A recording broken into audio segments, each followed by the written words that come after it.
To Beat China on AI, Let the Market Lead by Keith B. Alexander and Jamil N. Jaffer, published in Barron's on June 26, 2025. Of the many fights raging over President Donald Trump's big, beautiful tax and spending bill, one of the most important and interesting is the debate between key conservatives and other members of Congress over artificial intelligence regulation.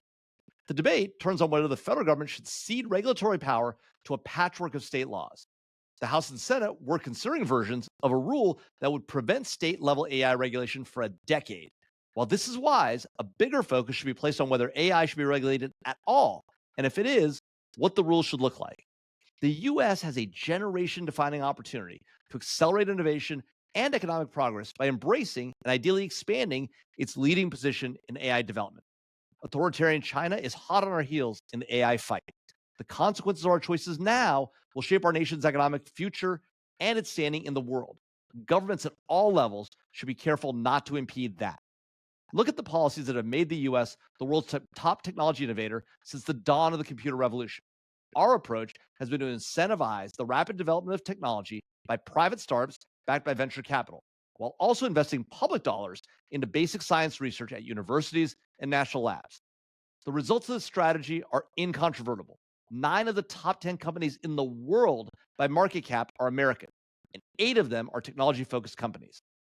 Driven by these tech companies, the US economy has grown at a torrid pace, leading in GDP share and growth globally year after year. In contrast, the European Union's regulate first, innovate second approach to technology has caused it to significantly fall behind the US.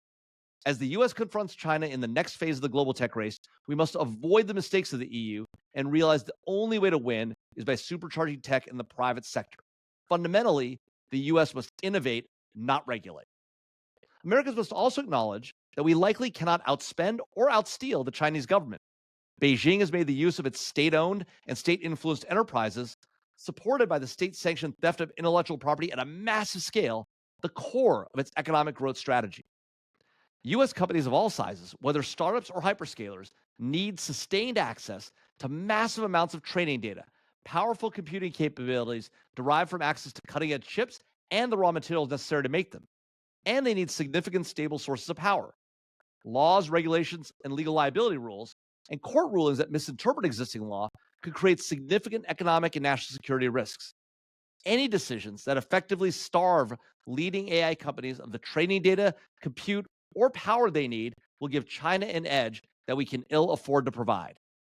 Legislators, regulators, and judges are surely feeling the pressure to address the wave of AI innovation. The many bills introduced in Congress and in state legislatures and the quantity of lawsuits about AI demonstrate this. But Congress should expand, not limit the access of leading American companies to the resources and technologies needed to win this fight with China, including training data, quantum computing, critical minerals, semiconductors, photonics, power, and cloud and edge capabilities. Rather than running to regulation, the federal government should incentivize private innovation and investment in AI and other emerging technologies. It should promote the development of both open and closed source capabilities in the AI domain, and if necessary, clarify the laws to provide appropriate mechanisms for broad access to training data. Lawmakers should also remove barriers to the development of the energy sources needed to power AI. The federal government should further make clear that these policies are intended to occupy the field when it comes to AI innovation and regulation, thereby fully preempting contrary state laws. State legislators may be well-meaning and sometimes can be excellent laboratories of policy innovation, but trying to keep up with the EU bureaucracy would be a devastating mistake in the current technology-focused fight to the death with China.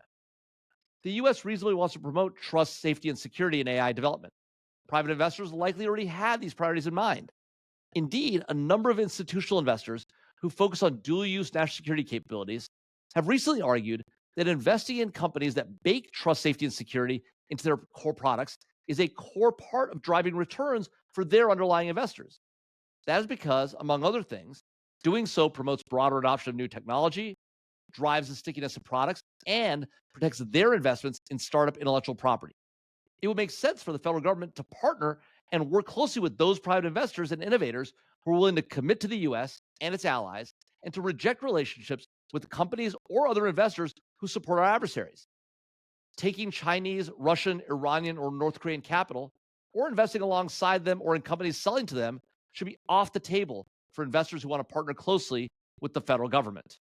When the government does need to drive policies in the marketplace, it should look to incentives such as tax breaks, government purchasing power, or liability and regulatory protections. That will help align the policy interests of the government with the financial interests of corporate boards, their lawyers, and their executive teams. These private sector leaders are, of course, bound to be far more knowledgeable about fast changing technology than distant regulators. The government should also seek to build new alliance relationships on the basis of shared policy goals, technology capabilities, and the willingness to partner tightly on technology innovation while avoiding entanglements with our adversaries. We must also reestablish American deterrence, particularly against the kind of technology theft and cyber attacks that China has made a core part of its national security strategy. To do so, we must make our red lines clear, backed by a credible threat of enforcement. Fundamentally, we need to return to a world where America leads from the front as a strong ally to her friends and a fierce foe to her enemies. Such a market based, innovation first, America leads approach is the only one that has a chance of ensuring we beat China in what might be the most important competition of our generation. About the authors, General retired Keith B. Alexander is the chairman and co founder of VigilantSec. He previously served as the director of the National Security Agency and was the founding commander of the U.S. Cyber Command.